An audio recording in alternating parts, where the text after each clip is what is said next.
오늘의 주요 뉴스입니다. 수학계 노벨상인 필즈상을 수상한 허준희 교수가 오는 13일 고등과학원에서 수상기념 공개 강좌를 펼칠 예정입니다. 이번 강의는 수학에 대한 관심과 저변 확대를 위해 일반인은 물론 어린이도 볼 수 있는 수준으로 꾸며질 전망입니다.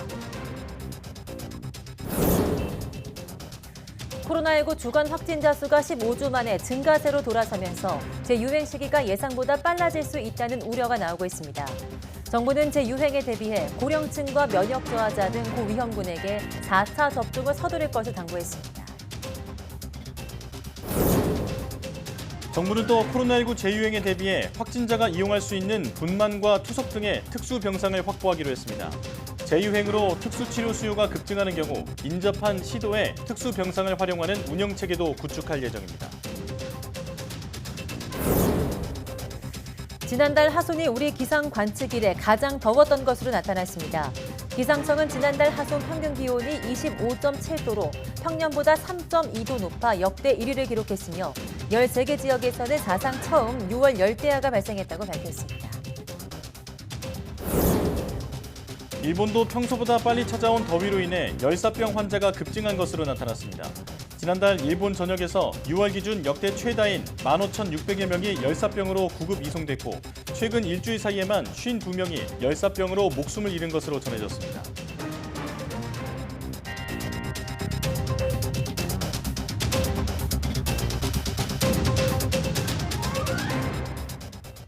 여러분 안녕하십니까? 사이언스 투데이 시작합니다. 한국계 수학자가 처음으로 수학계 노벨상인 필즈상을 수상했습니다. 지난 2월 우리나라가 국제수학연맹의 최상위 그룹에 선정되는 데 이어서 필즈상 수상까지 이어지며 한국은 명실상부 수학 선진국으로 인정받게 됐습니다. 양혜영 기자입니다. 수학계 노벨상으로 불리는 필즈상 시상식에 한국계 수학자가 처음으로 무대에 올랐습니다. 주인공은 올해로 만 39세인 허준희 미국 프린스턴대 교수입니다. 허 교수는 미국 캘리포니아에서 태어나 미국 국적을 갖고 있지만 2살 때 한국으로 건너와 석사까지 한국에서 마쳤습니다. 학부 시절 물리천문학과를 전공했던 허 교수는 박사과정 첫 해인 지난 2012년 수학계의 오랜 난제였던 리드 추측을 해결했습니다. 경우의 수와 비슷한 조합론 문제를 대수기하학으로 해결해 조합론의 혁명을 일으켰다는 평가를 받았습니다.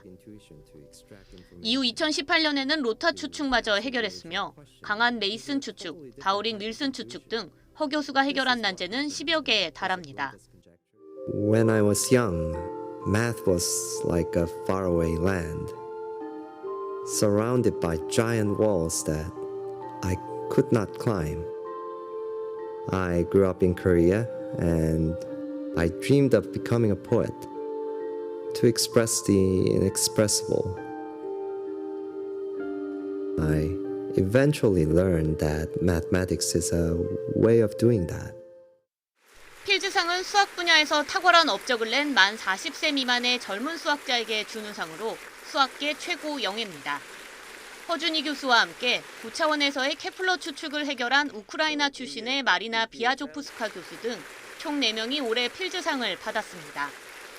한국계 수학자의 첫 필즈상 수상과 함께 우리나라는 올해 초 국제수학연맹으로부터 최고 등급인 5그룹으로 승격됐습니다.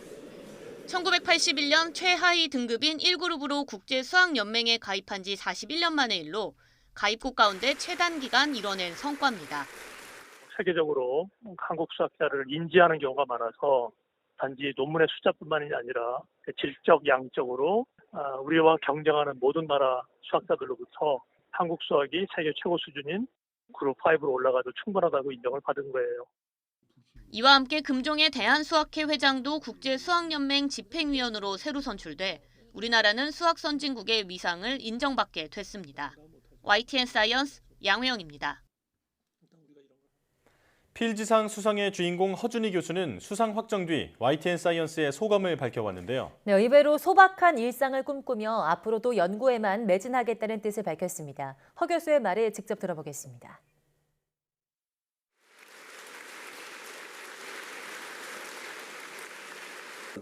네, 기분 좋죠? 네, 부모님이 특히 기뻐하실 생각에 저도 마음이 좋고 일단 빨리 서울 가서 친구들한테 자랑할 생각에 들뜬 마음도 들고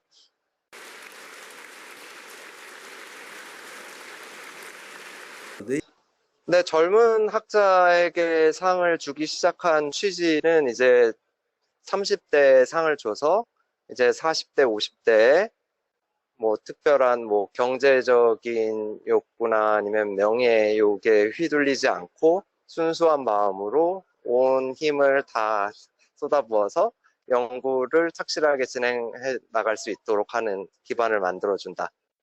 그렇다고 알고 있거든요. 네. 상의 취지에 맞게 맞는 삶을 살 수 있도록 노력해 보겠습니다.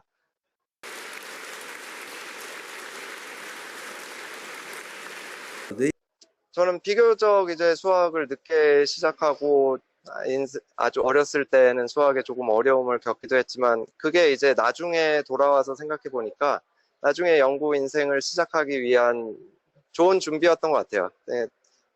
얼핏 생각하면은 많이 구불구불하게 돌아온 길이었던 것 같기는 하지만 지금 와서 생각해 보니 그게 가장 빠른 길이었던 것 같다는 생각이 들어요.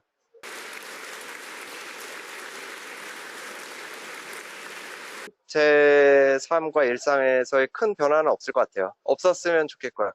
이제 빨리 이제 가족과 함께 있는 집으로 돌아가서 일상을 다시 확립을 하고 매일매일 같이 루틴 반복하면서 연구를 차근차근 진행해 나가는 삶이 제가 가장 좋아하고 즐기는 삶이기 때문에 그러한 삶으로 돌아갈 수 있으면 좋겠습니다. 코로나19 확진 규모가 증가세로 전환되면서 정부가 제2행에 대비해 방역 의료 대책을 논의하고 있습니다.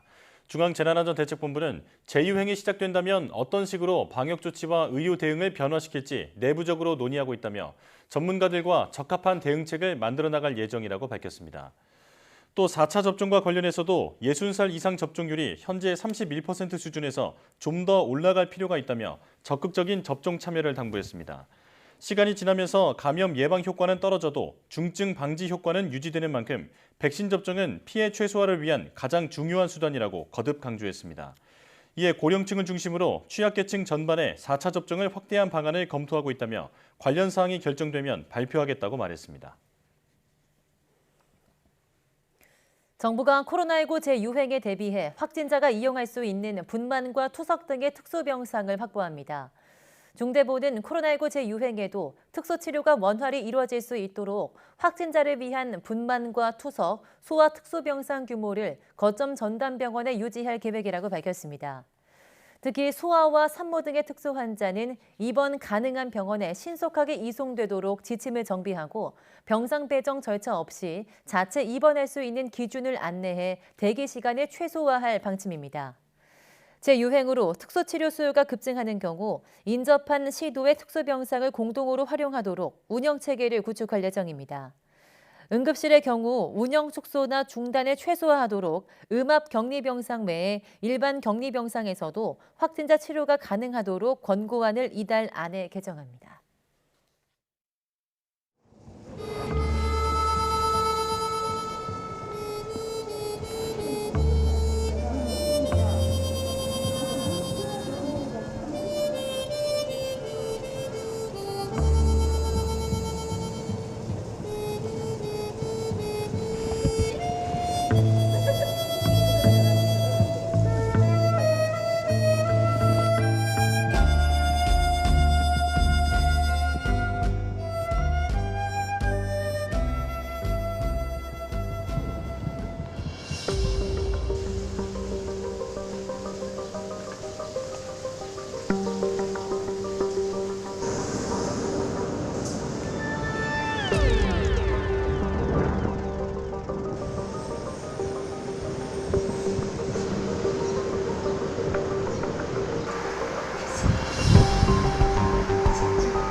네, 일본 열도를 달구는 더위를 영상으로 보셨는데요. 일본은 평년보다 빨리 찾아온 더위로 인해서 열사병 환자가 급격하게 늘어난 것으로 파악됐습니다.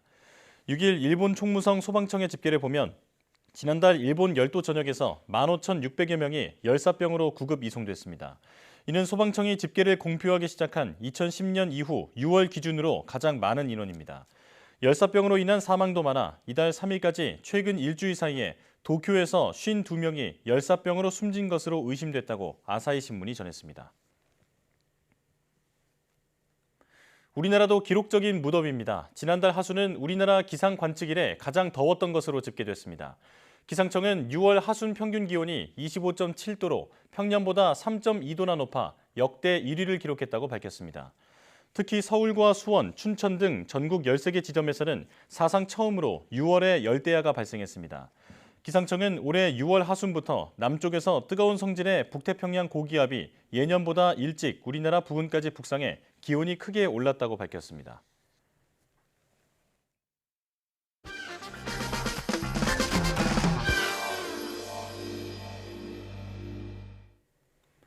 요즘 갖가지 신기한 영상들이 SNS를 타고 홍수처럼 떠다니고 있죠. 이 가운데는 진짜도 있지만 사실과 다른 가짜도 적지 않은데요. 세상의 신기한 일들을 톡 소식을 통해 발견하는 과톡. 오늘은 온라인에서 회자되는 신기한 실험들의 진위 여부를 팩트체크를 통해 가려보겠습니다. 함께 보시죠. 이번 주 핫 이슈 제1회 청소년 과학대장정 참가자 모집이 시작됐습니다. 청소년 과학대장정은 과학에 관심 있는 청소년 100명을 초청해 평소에 경험하기 어려운 과학 현장을 방문하는 미션형 프로그램인데요. 우주 항공 분야, 기후에너지 분야로 나뉘어 다양한 장소를 견학합니다. 그럼 어떤 곳들을 방문하는지 슬쩍 살펴볼까요? 먼저 우주 항공 분야는 누리호 성공발사의 주역이죠.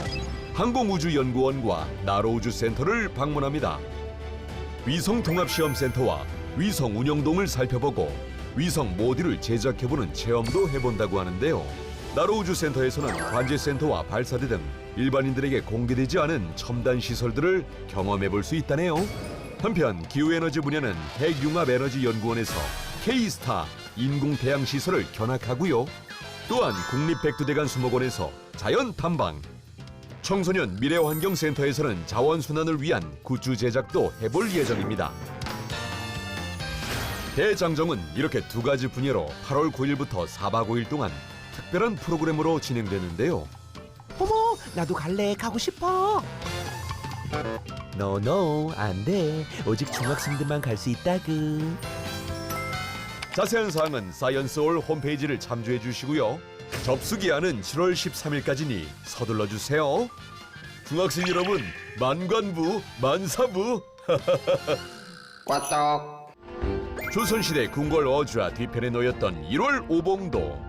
왕권의 상징인 1월 오봉도가 미디어 아트로 새롭게 태어났습니다. 국립중앙과학관 자연사관에서는 1월 오봉도와 테마파크가 결합된 독특한 3D 미디어 아트를 전시하는데요. 그럼 살짝 구경해볼까요? 시원한 물가에 세워진 1월 오봉도와 테마파크. 크리스탈로 만들어진 동물 모형도 있는데요. QR코드를 찍으면 관련 정보도 볼 수 있다고 하네요. 모두 신기한 미디어 아트 구경하러 과학관으로 떠나보세요. 인터넷을 떠돌아다니는 다양한 실험 영상들. 그중 잘못된 팩트를 바로잡아 논란의 여지를 없애주는 글로벌 기관 국제 논란방지위원회. 요원들은 오늘도 심각하게 회의 중인데. 박사님, 제가 넌센스 퀴즈를 한번 내보겠습니다. 넌센스 퀴즈? 세상에서 가장 지루한 중학교는 글쎄. 로딩 중. 그러니까 로딩이 지루하잖아요. 그러니까 이제 중을 해갖고 로딩 중. 아, 너무 웃기잖아요. 그럼 나도 넌센스 퀴즈를 하나 낼까? 그럼요. 추장인데 가장 높은 추장은? 추장인데 가장 높은 추장. 추장이 높으니까 높을 고자를 써서 고추장 맞죠? 땡, 틀렸어. 정답은 없다야. 추장은 주로 부족의 우두머리를 뜻하는데 그 세력의 강약에 따라 대추, 거추, 소추로 나뉠 뿐 추장 자체의 급은 따로 없어. 아, 이 넌센스 퀴즈 아니었어요? 그리고 한국 고추장 협회에 따르면 고추장과 추장의 연관성은 없다고 드러났어. 고추장 옆에는 그러니까 팩트 체크를 일일이 하지도 않고 추장이 고추장 같은 소리를 하고 있으니까 우리 사회가 가짜 뉴스로 물들고 사회 발전이 저해되는 거 아니야? 무슨 저희 거? 그러니까 이런 거 넌센스 퀴즈 낼 시간에 그 임무에 충실하라고, 임무에. 알겠습니다. 꽈떡. 마침 카톡이 왔네요. 오, 뭐야 이거? 문제의 영상 내용. 소다가루에 식초를 붓자. 거품이 막 나네. 거품이 났던 컵을 기울여 공기를 옮기고 초에 갖다 대니 오, 그 꺼졌네, 꺼졌어. 어머머. 아니 분명 B컵인데 이게 가능합니까? 팩트 체크를 해봐야지. 아, 그 전에 오늘 실험은 불을 사용하는 것이니까 어린이 친구들은 보호자 꼭 함께 하시길 바라겠습니다. 퀴즈. 죄송합니다. 실험 준비물은 식초와 베이킹 소다, 컵, 촛불, 라이터입니다. 먼저 식초를. 이게 식초 맞나? 확실합니다. 우와, 식초. 식초를 좀 뿌려주고. 자. 그리고 그 위에 베이킹 소다를 한 스푼 정도 넣어줘. 오, 아까 그 영상처럼 거품이 나기 시작합니다. 그렇지. 자, 이쯤 되면 이 컵에서 이 컵으로 옮기는 신용을 해줘. 지금 공기를 옮기는 중? 됐어. 자, 그 다음에 이 컵을 들고 초에 갖다 대면은 과연 영상은 팩트였을까? 맞습니다. 정말 불이 꺼졌는데요. 아니 이 컵에 뭘 했길래 이 컵에 뭐가 있는 건가요? 당연히 뭔가가 있지. 바로 이산화탄소야. 이산화탄소? 식초에 베이킹 소다를 붓게 되면 이산화탄소가 발생합니다. 이산화탄소는 불을 끄는 성질을 가지고 있는데요. 빈 컵으로도 이산화탄소를 촛불로 전달할 수 있었던 건 이산화탄소가 공기보다 무겁기 때문입니다. 우리 눈에는 보이지 않지만 컵을 기울이면 이산화탄소가 마치 액체처럼 가라앉아 쉽게 옮길 수 있고 촛불에 대면 옮겨진 이산화탄소로 인해 불이 꺼지게 되는 것이죠. 와우, 이 실험 영상은 진짜였군요. 그렇지. 이번 영상은 진실 꽈떡. 꽈떡이었구만. 또 영상이었습니다. 그래. 영상 보시죠. 어디 볼까? 다음 영상의 내용은 키운 성냥을 이 컵에 넣고 물을 오. 완전 신기한데요? 그러니까 이거 일단 빨리 한번 해보자고. 준비물은 성냥, 컵, 물입니다. 자, 먼저 성냥을 켜서 이렇게 켜서 컵에 넣어. 그 다음에 물을 부으면 과연 결과는? 성냥이 물을 부어도 아무런 변화가 안 일어나죠. 안 되네. 하긴 성냥에 불 피워놓고 거기 위에다 물 붓는다고 해서 물이 파랗게 변하겠어? 아니라서 화가 많이 나신 모양이에요. 내가? 아니야. 내가 왜 화가 나? 아무튼 불이 붙은 성냥에 물을 부으면 물이 파랗게 변한다는 거짓. 꽈떡. 또 영상이 왔네. 또 도착했습니다. 아주 뭐 타이밍이 기가 막히구만. 어디 한번 보자. 물 위에 촛불을 두고 이 컵으로 덮네. 물이 올라와요. 오호, 덮어놓은 컵 안으로 물이 올라오네. 아니 이럴 수가. 이거 빨리 해보자고. 준비물은 양초와 라이터, 넓은 접시와 컵, 색소탄 물입니다. 먼저 그릇에 물을 부어주고, 자, 이 상태에서 초를 그 위에 올려줘. 그리고 초에 불을 붙여. 자, 이 상태에서 컵을 덮어줄게요. 자, 이렇게 덮어주면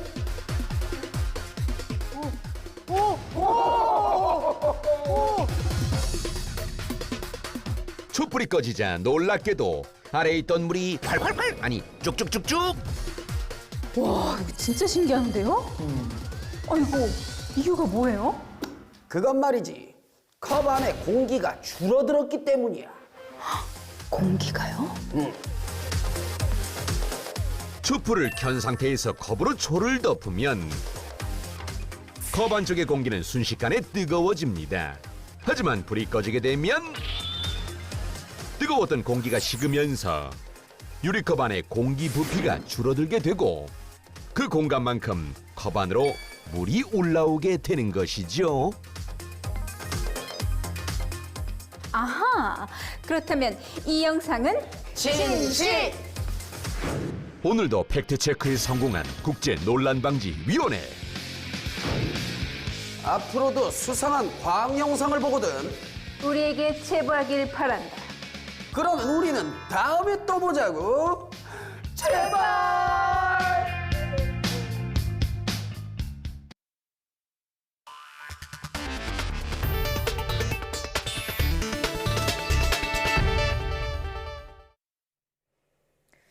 국내 조선사들이 올해 상반기에 전 세계 선박 발주량의 45%를 소주해 4년 만에 세계 1위 자리를 탈환했습니다. 산업통상자원부는 국내 조선업계가 올해 6월까지 세계 발주량 2,153만 CGT 가운데 45.5%인 979만 CGT를 수주했다고 밝혔습니다. 중국은 43.4%를 수주한 것으로 나타났습니다.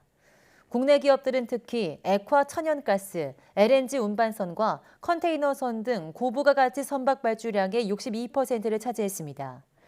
또 현재 전 세계 수주 잔량의 1위부터 4위까지도 국내 조선사인 것으로 집계됐습니다. 지난달 소비자 물가가 외환 위기 이후 24년 만에 6%대를 기록했지만 앞으로 더 올라서 7%에 육박할 수 있다는 우울한 전망까지 나오고 있습니다. 내년 경기 침체 가능성이 나오는 가운데 고물가가 이어지면서 스태그플레이션이 닥칠 거란 위기감도 커졌습니다. 권남기 기자입니다. 외환위기 이후 24년 만에 첫 6%대 물가. 숨 돌릴 새도 없이 7% 돌파 가능성에 대한 걱정이 나옵니다. 만약에 이제 이런 상승 속도를 유지한다면은 7%대를 보일 수 있는 가능성을 배제할 수 없습니다. 소비자 물가 상승률은 올해 2월까지만 해도 3%대였지만 단 넉 달 만에 6%대로 급등했습니다. 문제는 이런 고물가 상황이 당분간 이어질 가능성이 크다는 겁니다. 물가를 순식간에 끌어올린 주범인 석유와 곡물 가격이 진정될 기미는 보이질 않고 전체 산업과 가계에 영향을 미치는 전기와 가스 요금은 이번 달부터 본격 인상됐습니다. 비교적 보수적인 OECD마저 내년 1분기 국제 유가를 지금보다 15% 정도 높은 130달러 선으로 내다봤고 3분기 곡물 수입 가격은 직전 분기보다 10% 이상 뛸 전망입니다. 여기에 전통적으로 물가에 취약한 여름철 농축산물 가격이 요동치고 외식과 함께 여행이나 여가 수요도 회복하며 물가 상승을 부채질합니다. 고점은 제 생각에도 6% 후반이 아마 가장 높은 수준이지 않을까 생각이 되는데 다만 그게 최근에 환율이라든가 원자재 가격 흐름이 지금 수준보다 더 올라가면 7%대도 걱정은 고물가에서 그치지 않습니다. 고물가를 잡기 위한 고금리가 소비와 투자 여력을 줄이며 성장의 발목을 잡을 거란 우려 속에 고물가와 경기 침체가 겹치는 최악의 상황인 스태그플레이션에 대한 위기감도 더욱 커졌습니다. 물가 대응을 잘못해서 고물가를 계속 용인하게 되버리면 내년부터는 이제 경기 침체라든지 둔화와 맞물려서 스태그플레이션이 나타나는 가능성이 있다고 생각하고요. 빠르게 물가 기대 심리를 좀 낮추는 것이 이미 유류세를 최대 한도로 내리는 등 정부 대책은 사실상 한계를 드러낸 가운데 계속되는 고물가와 뒤따를 금리 인상으로 서민 경제 부담은 갈수록 커지게 됐습니다. YTN 권남기입니다. 글로벌 경기 침체 공포가 고조되면서 고공행진하던 국제 유가가 급락했습니다. 달러와 초강세, 국제 금값도 크게 떨어졌습니다. 강성욱 기자가 보도합니다. 뉴욕 상업거래소에서 8월 인도분 서부 텍사스산 원유는 전 거래일보다 배럴당 8.2% 떨어진 99.50달러의 거래를 마쳤습니다. 배럴당 100달러 선 아래로 내려간 것은 지난 5월 11일 이후 거의 2달 만입니다. 런던 아이스 선물거래소의 9월물 브렌트유는 배럴당 9.5% 급락한 102.77달러로 5월 10일 이후 최저가를 기록했습니다. 향후 경기 침체 또는 둔화로 에너지 수요가 함께 위축될 것이란 전망에 국제 유가가 급락했습니다. 한때 갤런당 5달러를 돌파했던 미국의 평균 휘발유 가격도 최근 4.80달러로 진정 기미를 보이고 있습니다. 국제 금값도 경기 침체 우려와 미국 달러와 초강세로 큰 폭으로 하락했습니다. 뉴욕 상품거래소에서 8월 인도분 금은 전 거래일보다 온스당 2.1% 떨어지면서 1,800달러 선이 무너졌고 올해 들어 가장 낮은 종가를 기록했습니다. 9월 인도분 은도 2.8% 급락해 지난 2020년 7월 이후 거의 2년 만에 최저가로 마감했습니다. 유로화 대비 달러 가치가 2002년 11월 이후 거의 20년 만에 최고로 치솟으면서 달러로 거래되는 원자재 가격을 끌어내렸다는 분석도 나오고 있습니다. 시티그룹은 보고서에서 경기 침체가 초래될 경우 브렌트유가 올해 연말까지 배럴당 65달러 선까지 크게 떨어질 수 있다고 전망했습니다. YTN 강성욱입니다. 양파와 마늘, 대파 등 양념채소가 공급량 감소의 영향으로 7월에도 가격이 강세를 이어갈 것으로 전망됐습니다. 한국농촌경제연구원 농업관측센터에 따르면 이번 달 양파 1kg의 도매 가격은 1,350원 내외로 관측됐습니다. 이는 예년 같은 기간에 비해 81.7% 높고 지난달과는 비슷한 수준입니다. 마늘 도매 가격도 1kg당 8,500원으로 평년보다 42.6% 오르고 대파는 1,700원으로 21.5% 오를 것으로 보입니다.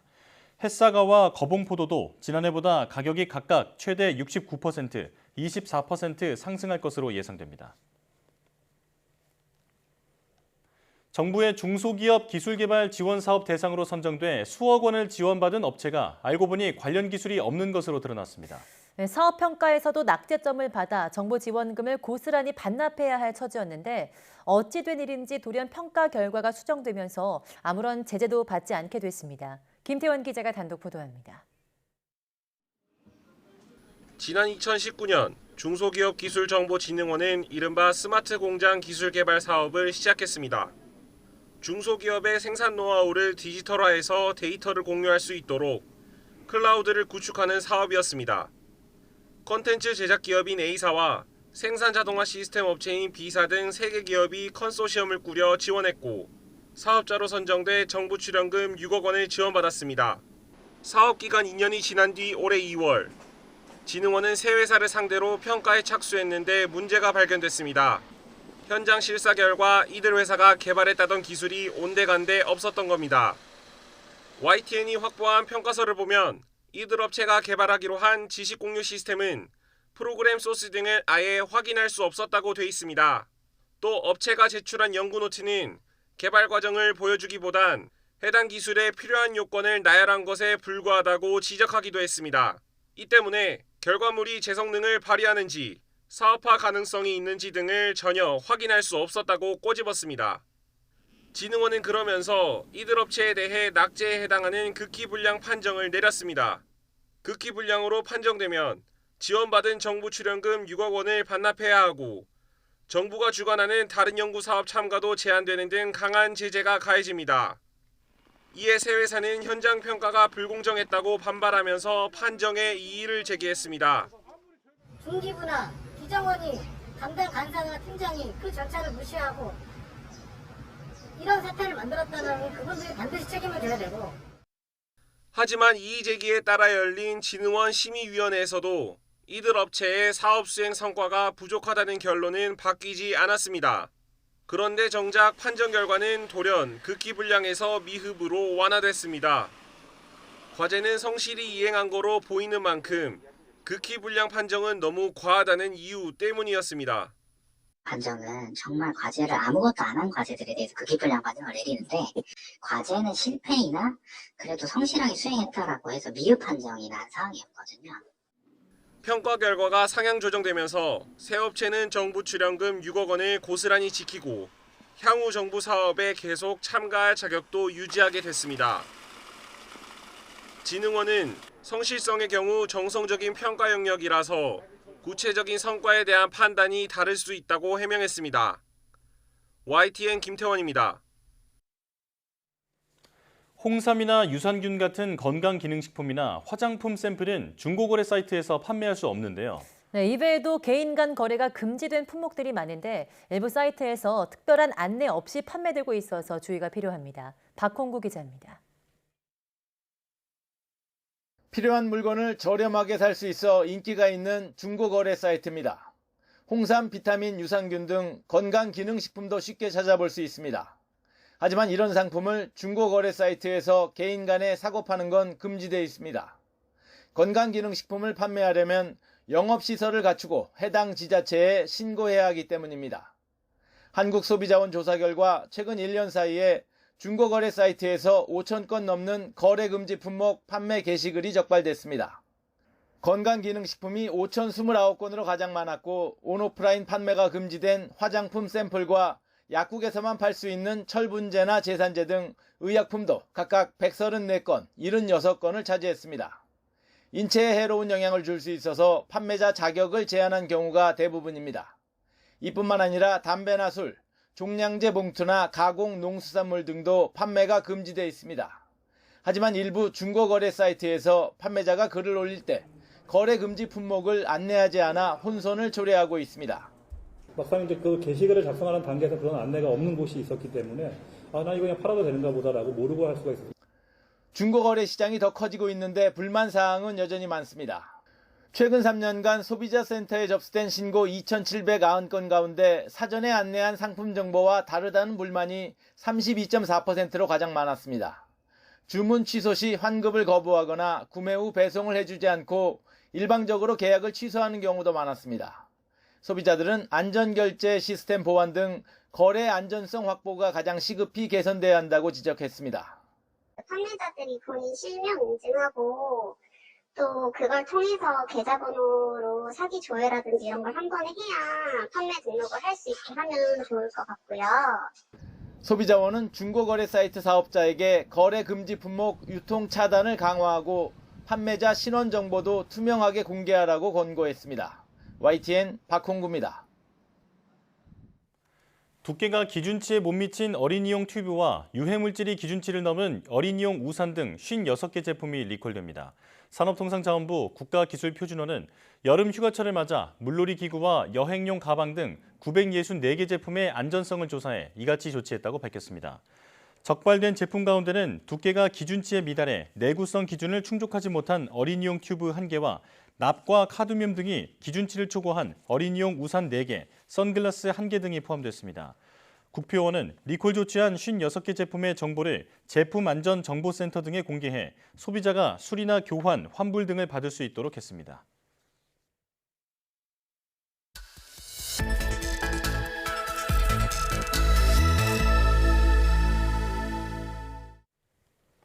전립선암은 국내 남성암 가운데 4번째로 많이 발병하는 질환인데요. 암 진행 초기에 자각 증상이 거의 없어서 조기 진단이 어려울 수 있습니다. 네, 오늘 바이오 위클리에서는 전립선암 발병 위험을 유전자 검사를 통해 예측하는 솔루션을 개발한 분당 서울대학교 병원 비뇨의학과 교수이자 프로카젠 대표이사인 변석수 대표이사와 자세한 내용 알아보겠습니다. 직접 취재한 이성규 기자도 함께합니다. 네, 두 분 어서 오세요. 안녕하세요. 안녕하세요. 자, 먼저 사명에 대한 질문부터 드리겠습니다. 대표님, 회사 명칭 프로카젠은 어떤 의미를 담고 있는 건가요? 프로카젠은 이제 전립선, 영어로 프로스테이트, 암, 캔서, 그리고 유전학, 지네틱스의 그 앞 글자들을 따서 프로카젠이라는 이름을 붙였고요. 예. 전립선암 관련 유전자를 분석하는 회사라는 의미입니다. 네. 당사에서 직접 발굴한 생체 지표를 활용해 전립선암에 걸리기 전부터 고위험군을 선별해 예방, 조기 발견하는 피카진 테스트, 조직 검사 여부를 판별하는 피카스코어 테스트, 전립선암 확진 이후 어떠한 치료 방법이 좋은지 정보를 주는 피카 메타 테스트, 네. 전이성 전립선암의 치료, 내성 시에 적절한 치료제를 찾아주는 피카 리크 테스트를 개발해 상용화함으로써 전립선암 전주기 진단과 관리 솔루션을 구축하는 것을 목표로 하고 있습니다. 네. 회사의 비전은 A World Without Prostate Cancer Death로 전립선암 전주기 바이오마크 개발을 통해 전립선 암으로 사망하는 환자가 없는 세상을 만드는 데 이바지하고자 합니다. 네, 오늘 주제가 전립선 암과 관련이 있죠. 이 전립선 암은 말씀드린 것처럼 한국인 남성이 걸리는 암 중에 발병률이 꽤 높은데요. 조기 진단도 꽤 중요하다고요. 2019년 중앙암등록본부 자료를 살펴보면 전립선암은 국내 남성암 중 발병률 4위, 유병률 3위를 기록하고 있습니다. 2028년에는 남성암 중에서 발병률 2위와 유병률은 1위를 차지할 전망입니다. 전립선암은 다른 암 중에 비교적 순암암으로 상대적으로 천천히 진행하여 조기에 발견될 경우 5년 생존율은 거의 100%에 가깝습니다. 그러나 다른 장기로 전이된 사기의 경우 완치가 불가하고 나쁜 예후로 인해 5년 생존율은 50% 미만으로 감소합니다. 한국인의 전립선암은 발견 당시 서양인보다 악성도가 높아 현재까지도 전립선암 환자의 3분의 1은 완치가 되지 않는 상태에서 발견되므로 조기 진단이 매우 중요합니다. 그렇군요. 한국 남성이 특히 취약한 암이 바로 이 전립선암이다. 이렇게 볼 수 있겠는데요. 전립선암 발병 위험 예측 검사와 관련해서 이성규 기자가 현장을 취재하고 왔습니다. 현장 인터뷰 보고 질문 이어가겠습니다. 이 전립선암 발병 유전자 테스트 어떤 원리로 작동하는 건가요? 네, 전립선암 발병 유전자 테스트 솔루션인 피카진 테스트는 전립선암 발병 위험도 예측 유전자 검사입니다. 피험자로부터 혈액을 분리하여 DNA를 추출하고 DNA를 리얼타임 PCR 기법으로 분석하여 유전형을 알게 됩니다. 총 22개의 유전형을 결정되면 폴리제닉 리스크 스코어라는 분석 기법을 통하여 피험자의 위험도를, 전립선암 위험도를 예측하게 됩니다. 지금 이제 이 전립선암 발병 예측 유전자 검사가 이제 한국인에 특화됐다는 게 어떤 하나의 장점이잖아요. 이게 어떻게 특화를 한 건가요? 네, 저희 피카진 테스트는 연구 개발 단계부터 한국인을 대상으로 하였습니다. 한국인 전립선암 환자 3천여 명과 한국인 남성 정상인 8천여 명을 비교 분석하여 개발된 테스트로서 한국인에 가장 적합한 유전자 검사이며 더불어서 일본인 그리고 중국인 유전적 유사도가 매우 높은 일반인들도 대상으로 진행할 수 있습니다. 이 전립선암 발병을 어떻게 예측하는지에 대한 설명을 좀 들었잖아요. 좀 더 구체적으로 좀 여쭤보면은 이게 정확도가 어느 정도이고 좀 타사하고 경쟁력이 있다면 어떤 부분이 있는 건가요? 가장 큰 테스트는 이제 타고난 이제 유전자의 변화 정도를 파악해 평생의 이제 전립선암 발생 가능성을 예측해 고위험군을 이제 가려내는 검사가 되고요. 그 정확도는 이제 유전자 검사만으로도 약 70% 정도의 정확도를 가집니다. 이는 타사 제품보다 10 내지 20% 높은 정확도라고 말할 수 있습니다.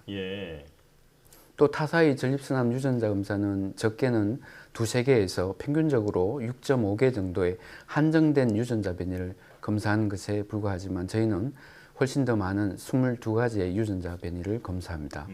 또 피카진 테스트는 전립선의 암의 발병 위험도에 관여하는 자체 발굴한 유전자 변이와 이들의 상대적 가중치를 통해 예측 모형을 개발하고 이를 통해 다중유전 위험도 점수를 계산해 발병 위험도를 제시합니다. 이런 다중유전 위험도 점수는 만성질환의 발병 예측에 현재 전 세계에서 가장 많이 사용되는 유전자 검사 알고리즘이지만 국내에서는 활성화 초기 단계입니다. 한국인 남성 평균 발병률보다 검사 대상자의 위험도가 얼마나 더 높은지를 확인할 수 있으며 전립선암 고위험군을 선별할 수 있습니다. 이 테스트는 점수에 따라 전립선암 발병 위험군을 4단계로 구분하고 있습니다. 1에서 15점은 저위험군, 16에서 84점은 보통군, 85에서 94점은 주의군, 95에서 100점은 위험군으로 분류하고 있습니다. 위험군에 속한 남성의 경우 전립선암 정기검사의 시기를 앞당기고 필요하다면 MRI와 같은 영상검사나 전립선 조직검사를 조기에 시행하도록 권장하고 있습니다. 이제 발병 위험을 예측하는 솔루션에 대한 설명을 들었는데 실제로 조직 검사를 해야 되는 그런 상황도 있잖아요. 이 조직 검사를 해야 될지 말아야 될지는 어떻게 판단할 수 있는 건가요? 전립선암의 확진은 전립선 조직 검사를 통해서 시행되게 됩니다. 보통 전립선 조직 검사 여부는 전립선 특이 항원인 PSA 수치를 기준으로 결정합니다. PSA 수치가 3나노그램/ml 이상이면 전립선 조직 검사를 시행하는 것으로 되어 있습니다. 그러나 PSA 진단 회색 지대로 불리는 3에서 10나노그램/ml의 범위에서는 조직 검사를 시행해도 양성 진단율이 30% 정도로 불필요한 조직 검사율이 매우 높은 편입니다.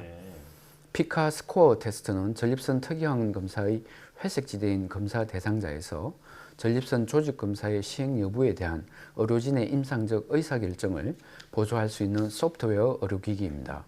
환자의 임상 정보와 유전 정보를 융합해 임상 변수만을 사용했을 때보다 더 높은 수준의 정확도로 전립선암 발병 위험도를 산출합니다. 기존 검사는 혈액 내 단백질 바이오마커를 이용하지만 저희는 유전자 바이오마커를 사용해 유전적 요인이 크게 작용하는 전립선암의 특성을 검사에 반영했습니다. 선생님, 전립선을 치료하고 나서 그 예후가 어떻게 될지 예측하는 것도 굉장히 중요할 텐데요. 어떤 이런 예후 진단과 관련한 솔루션도 개발하고 있으신 거죠? 네, 전립선암 진단을 받은 환자를 대상으로 하는 피카 메타 테스트는 전립선암 환자의 수술 여부, 수술 후 방사선 치료 등 임상적 의사결정에 도움을 줄 수 있는 보조적 검사로 사용될 예정입니다. 전립선암 진단 후 암의 진행 속도, 재발 위험, 치료 반응성 등 개인별 암의 진행 양성은 무척 다르게 나타나기 때문에 이러한 예후 예측을 위한 검사가 필요합니다. 앞서 말했듯이 전립선암은 비교적 순한 암이나 일부 환자의 경우 빠른 진행과 전이를 보임에 따라 높은 재발률, 치료의 어려움 등 불량한 예후를 보입니다. 전립선암 진단 환자들의 예후를 예측하고 개인 맞춤형 추적 관찰 및 치료 계획 등에 대한 임상적 중재 전략 수립을 보조할 수 있는 검사 개발이 필요한 것입니다. 현재 국내에서 진행되고 있는 전립선암 예후 예측 검사의 경우 동양인을 대상으로 개발된 상품이 없어 서양인을 대상으로 개발된 해외 검사를 사용하고 있고 이는 무척 고가에 이용을 해야 되는 문제가 있습니다. 저희는 한국인과 아시아인의 정확도가 더 높은 검사 솔루션을 개발하고 있습니다. 그렇군요. 자, 오늘 전립선암 전주기 관리 기술에 대해서 지금 대표님 모시고 얘기를 들어봤는데요. 기업을 운영하시면서 우리나라의 이 바이오 생태계 조성에 대해서 평소에 생각해 두신 게 좀 많이 있을 것 같습니다. 어떤 제언하실 말씀이 있을까요? 국가에서 벤처 산업 진흥을 위해 여러 제도를 시행하고 노력하고 있다는 점을 창업을 하고 나서 알게 되었습니다. 이는 이제 한국이 처한 저성장 국면에서 고용 창출과 신산업 발전에 아주 중요하다고 생각합니다. 하지만 헬스 산업에 대한 규제가 과도해 글로벌 기업과 경쟁에 뒤처지는 부분들이 있다는 생각이 있습니다. 좋은 의미로 만든 규제이지만 시간이 지나 기업들이 발목을 잡으면서 오히려 국민 건강 정진에 해가 되는 규제들은 완화됐으면 좋겠습니다. 바이오 스타트업 내에서는 신약 개발이 아닌 이러한 바이오마커 의료기기 개발 업체에 대한 지원이 상대적으로 부족하다는 느낌을 받았습니다. 네. 질병을 근본적으로 치료하는 의료기술이나 신약 개발도 또 굉장히 중요하지만 도움을 줄 수 있는 의료기기 발전도 굉장히 중요한데요. 앞으로 전립선암 환자들의 체계적인 치료에 이 기술이 좀 많은 도움이 됐으면 좋겠습니다. 네, 지금까지 프로카젠 변석수 대표 또 이성규 기자와 함께했습니다. 오늘 말씀 잘 들었습니다. 고맙습니다. 감사합니다.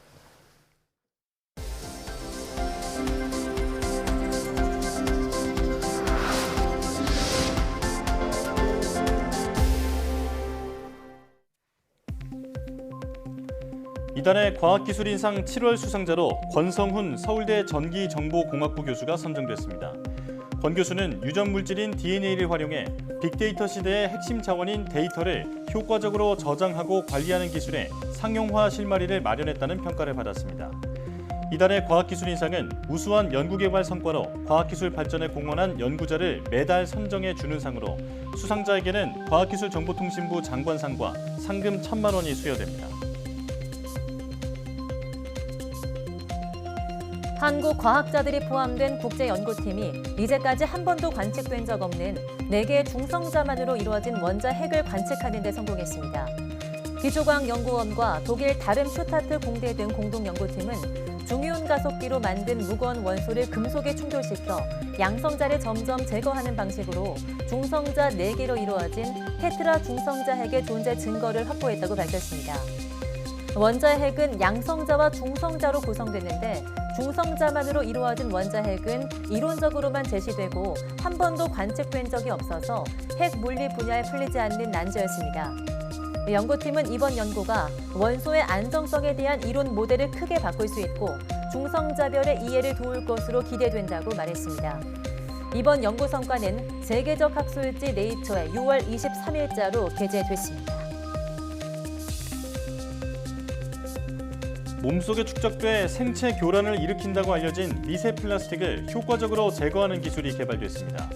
디지스트와 한국생산기술연구원 공동연구팀은 마찰을 통해 전기를 만들어내는 발전 소자에 다공성 미세 구조를 도입해 외부 전원 없이도 미세 플라스틱을 포집할 수 있는 기술을 개발했다고 밝혔습니다. 또 발전 소자의 출력을 높인 결과 미세 플라스틱 입자 제거율을 21.4%까지 끌어올렸다고 설명했습니다. 연구팀은 이 기술을 이용해 산화 아연과 이산화 규소 등 미세 독성 입자도 제거할 수 있다고 덧붙였습니다.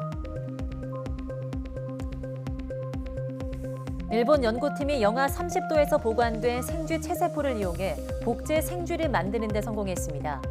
일본 야마나시대 연구팀은 영하 30도에서 짧게는 일주일부터 최대 9개월까지 동결 건조한 생쥐의 체세포로 복제 생쥐 75마리를 생산했다고 밝혔습니다. 또 복제된 암컷 생쥐 9마리와 수컷 3마리를 일반 생쥐와 교배시킨 결과 12마리 모두 새끼를 만들어 생식 능력이 확인됐다고 덧붙였습니다. 연구팀은 기존 방식인 동결 건조한 체세포로 만든 배아세포를 곧바로 난자에 주입하는 건 성공률이 떨어진다며 복제 배아세포로 줄기세포를 만들어 난자에 주입하는 방식을 택했다고 설명했습니다.